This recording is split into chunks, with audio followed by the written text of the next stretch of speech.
კი ცოტა ხნის წინ მოვისმინე ეს ბრიფინგი და პირველი განცდა რაც დამჩა აი მოდით რა როგორ შევხედოთ იცი ამ ყველაფერს აი ყველამ ვიცნობთ და ვიცით ვინ არის პაატა ბურჭულაძე ხო და როდესაც ეხა საუბარი არის ჯერ რომელ გადამალულ იარაღზე ხო ეს წარმოდგენა არ გვაქვს ხო საერთოდ რა იარაღზე არის საუბარი და დამალული იარაღი და ეხლა უნდათ რომ პაატა ბურჭულაძის სახელი დააკავშირონ, აი სპეციალურად იყო ხო ეს ყველაფერი ნათქვამი, უნდათ რომ დააკავშირონ თითქოს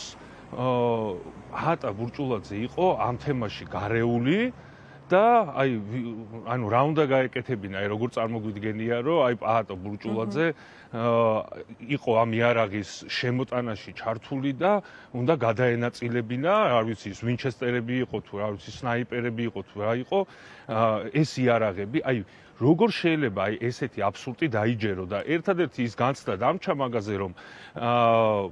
პირველი ყველამ გავიხსენოთ პაატა ბურჭულაძის სახელის შელახვა დაიწყო პოზიტივით იავნანას თემაზე ხო რომელიც შემდეგ ეს საქმე შემოდეს თაროზე მაგრამ რამდენი ტალახი ესროლეს ამის შემდეგ იყო 4 ოქტომბერი 4 ოქტომბერი სადაც ყველა სალსახად მოგვიწოდებდნენ და გვეუბნებოდნენ რომ ეს იყო მშვიდობიანი აქ არ უნდა ყველას შეეძლო წამოეყვანა შვილები და შვილიშვილები არანაირი მან ხელჩართული ჩხუბით არათუ იარაღზე საუბარი არ იგეგმებოდა და არ იყო ეს ყოველდღიურად მიმეორებდა მე აი ამ ინფორმაციას და როგორც ჩანს სავარაუდოდ ვერ გაუფუჭეს სახელი ვერ შეძლეს აი ეს აღიარების და დაგმობა დასავლეთისგან ამ 4 ოქტომბრის და რაღაც ახალი წამოიწყეს ეხლა რომ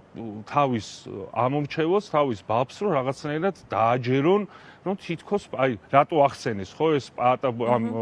იარაღებთან მაინდამაინც პაატა ბურჭულაძე ხო რომ რაღაც უნდათ რომ ეხლა შეიქმნან ახალი ბუა პაატა ბურჭულაძესგან რომელიც არ გამოუვათ არავითარ შემთხვევაში დარწმუნებული ვარ მე რომ ეს ქართული ოცნების ამომრჩეველი ვინც არიან ხო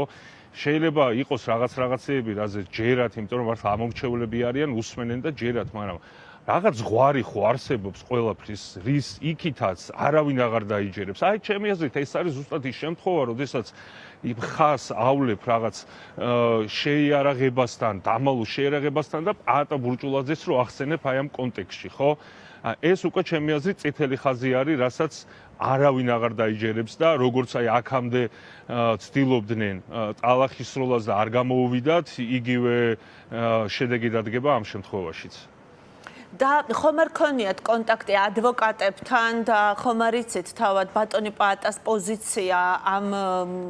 უცნაურ ბრიფინგთან დაკავშირებით ლექსო არა ამ ეტაპზე არ ქონია პაატასთან კონტაქტი არც ადვოკატებთან არ ქონია ადვოკატებს ფიზიკურად ვერ ექნებოდათ იმიტომ რომ იმ დღეს გავრცელდა ეს და შესაბამისად ესე